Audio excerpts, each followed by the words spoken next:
biasanya bentuk apa? Cheese. Ya, bro.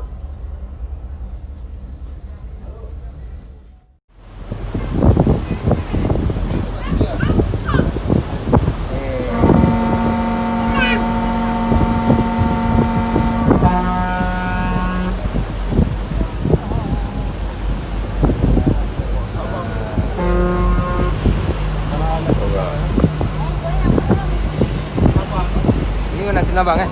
Kilo. Ini segil ya?